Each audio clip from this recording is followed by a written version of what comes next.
épouse, c'est une pédégiste, faut pas qu'on se mente.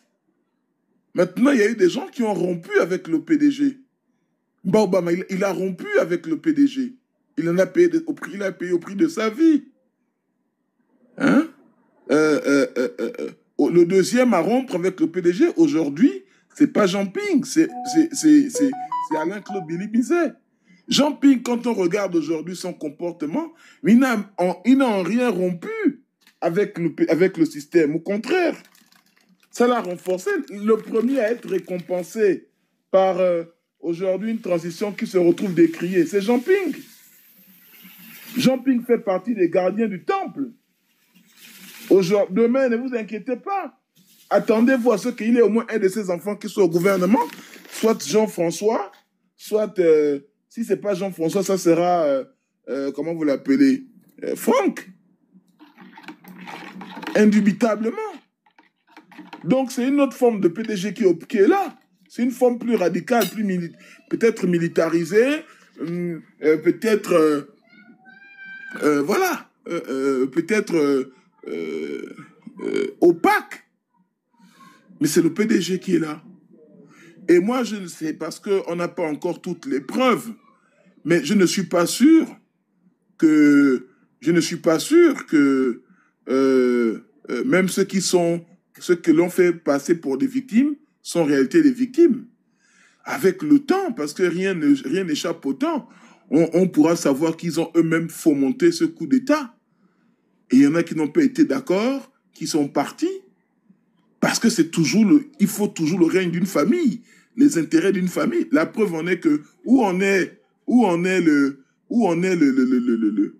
comment vous appelez ça, l'audit d'État Synergie, où en est l'audit de toutes les sociétés et entreprises Bongo Family. Où est-ce qu'on en est aujourd'hui? De tous ceux qui ont été les complices dans les détournements de fonds, dans les appropriations des infrastructures d'État par les Bongos. Ils sont où? Est-ce qu'ils sont inquiétés? Est-ce qu'ils ont été traduits devant les tribunaux? C'est ça le PDG. Les gens pensent que le PDG c'est un parti. C'est dans la tête des victimes que le PDG ne pouvait pas avoir le courage ou ne pouvait pas oser passer à ce genre de transformation. Mais eux, ils ont compris, ils se sont assis, que ce soit dans les loges maçonniques ou que ce soit au sein des chambres noires du parti, ils se sont assis pour dire, bon voilà, à quel niveau on doit pousser le bouchon, voilà à quel niveau on doit pousser le vice pour que les Gabonais acceptent et boivent ça, encaissent ça. Et la pilule est passée. Et aujourd'hui, comme il y a toujours quelqu'un qui se lève pour dire, toujours dans les groupes de sorciers, il y a toujours un qui se lève pour dire, moi je ne suis pas d'accord. Il y a toujours un parmi les sorciers. Quand on veut te tuer, où nous sommes là, il y a République Nguema, il y a Barre Blanche, il y a Baltique, ça fait 3. Monsieur Mindou, 4. Sage, 5. Abi, ça fait 6. Si nous qui sommes là, 5, là, sur le panel, on décide de finir avec République Nguema, qui est le peuple gabonais, bon, il y a toujours un que Dieu va susciter pour dire, il faut dire que je ne suis pas d'accord. Malgré le fait que la majorité gagne. Mais il y a toujours un qui va dire, ah, moi, je ne peux pas accepter ça. C'est ce qu'on voit aujourd'hui, c'est ce à quoi on assiste aujourd'hui, entre tous les PDGistes qui se mettent subitement à soutenir celui qui les a, soi-disant, destitués et face à Billy Bizet. C'est ça la vérité. C'est ça la vérité, c'est tout. Le PDG n'a jamais quitté le pouvoir. Le PDG est bel et bien au pouvoir. Le PDG, oui. Quand tu regardes politiquement, monsieur... Oui, le Baltique. Aujourd'hui, on peut confirmer cette thèse-là, parce que ce que je n'arrive pas à comprendre, c'est que Carmélie Antoutoum Leclerc est présente en 2023, quand les populations du Walentem, les PDG du Walentem, ont réuni une somme faramineuse pour soutenir la candidature de M. Ali Bongo Ondimba, malgré l'état auquel ce monsieur était confronté. Des Gabonais se sont mobilisés dans la province du Walentem, dans le même contexte, avec la même façon de faire, le même contexte, des mêmes hommes et des mêmes femmes. On n'arrive pas à comprendre.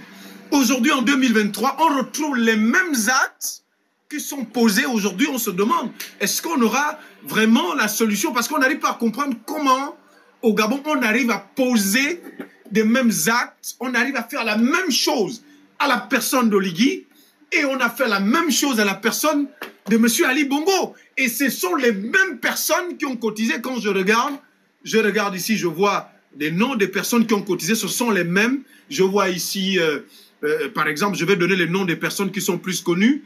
Vous avez par exemple Tony, vous avez ici Parfait Dufay Biban qui a donné 1 million. Vous avez ici Guy Patrick Obiang qui a donné 1 million. Vous avez Alora Renault qui a donné 1 million. Si je ne peux que citer que ces grosses têtes-là que vous connaissez déjà, les mêmes ont été présents à recevoir Oligui Nguema avec le même PDG a donné 30 millions de francs CFA et ils ont fait la même chose avec Ali Bongo. Comment vous expliquez ça? Est-ce que les Gabonais ne peuvent pas dire que Oligui égale un PDGiste ou bien il a juste, pour ne pas mettre ça dans la tête des Gabonais à 100%, il a juste basculé, aller de l'autre côté en choisissant à être indépendant et appeler les Gabonais à le rejoindre dans sa future plateforme? Monsieur Nguema, un parti politique se défend. Vous pouvez destituer le président, mais le PDG reste le plus grand parti, le plus implanté dans le pays, le PDG. Ça veut dire quoi? Ça veut dire que s'il y a réellement une scission entre l'armée et le Parti démocratique gabonais, Oligui ne serait pas passé aujourd'hui. Vous aurez eu un candidat PDGiste. Et pas des moindres. Vous aurez eu un candidat PDGiste qui est tout puissant dans la franc-maçonnerie, tout puissant dans les chambres noires, tout puissant financièrement. Il n'en manque pas là-bas au PDG. Il n'en manque pas. Mais si vous voyez que tous les grands là, tous les Kassik, les Paul Tungi, les Blaise Lembe, tous les grands là se taisent, c'est parce qu'ils savent que l'élection a été décidée depuis. Non pas l'élection matérielle, mais l'élection mystique. Parce que le PDG ne fait rien sans rien. Le PDG a le côté cour, côté jardin. Donc, ils ont déjà passé leur cérémonie, ils ont déjà élu. Et là, il n'y a que la force divine, c'est-à-dire la force du peuple, c'est-à-dire la voix du peuple, pour s'opposer à ça. C'est pour ça que les Gabonais doivent se montrer lucides. Voilà, sur 34 candidats, 30 ont été éliminés. Il ne faut plus attendre.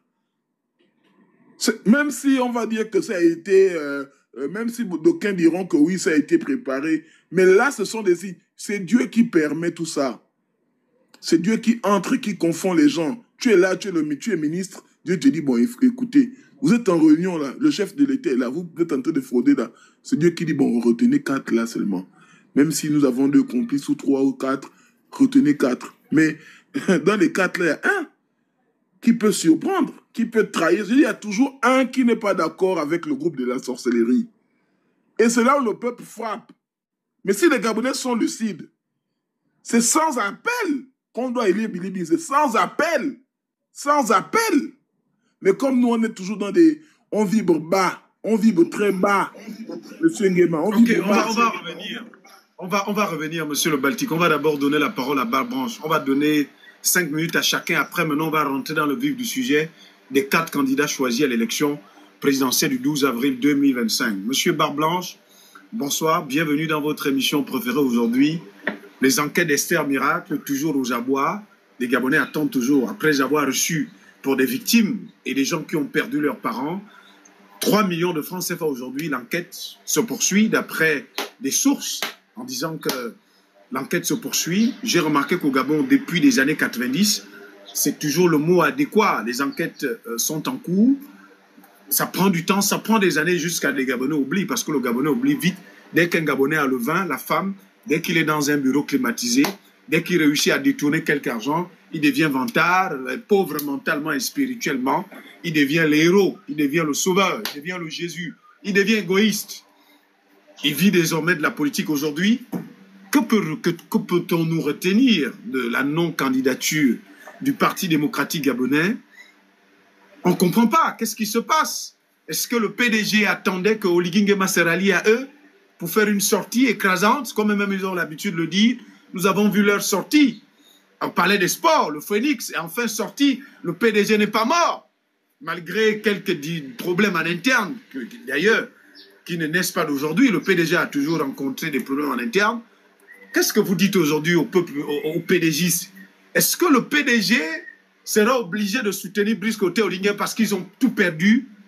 Ils ont détruit le pays. Aujourd'hui, ils sont obligés d'aller soutenir un candidat qui a également soutenu leur chef militaire, leur chef qu'on appelait Ali Bongo ou Omar Bongo, qui a traumatisé le peuple gabonais. Ces PDGistes qui ont martyrisé les Gabonais avec à la tête la garde républicaine qui a toujours sauvé et protégé ces PDGistes-là. Aujourd'hui, il n'y a plus de protection. Ils ne sont plus capables d'aller continuer leur connerie au niveau du plus haut sommet de l'État. Bas Blanche. D'accord. Bonjour à tous. Bonjour Balkig, Mindou. Attends, je regarde les prénoms. Sagesse et Abicon. Et merci République de m'avoir donné la parole. Moi, je vais vous dire quasiment la même chose que Balkig, hein. Mais je pense que ça va pas te surprendre, République, parce qu'en fait, on assiste juste à une mutation du bloc PDGiste. Parce que si on repart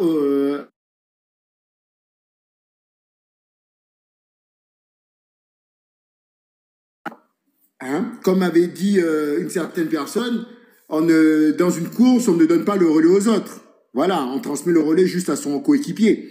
Voilà, donc là, en fait, il y a une transmission de relais entre le petit frère et le grand frère, donc entre Ali et Monsieur Oligui, donc entre la branche en costard pour la branche en treillis.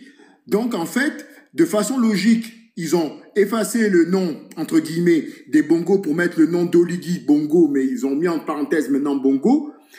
Et ils vont faire la même chose avec leur mouvement PDGiste, avec le PDG. Le PDG devient les bâtiments.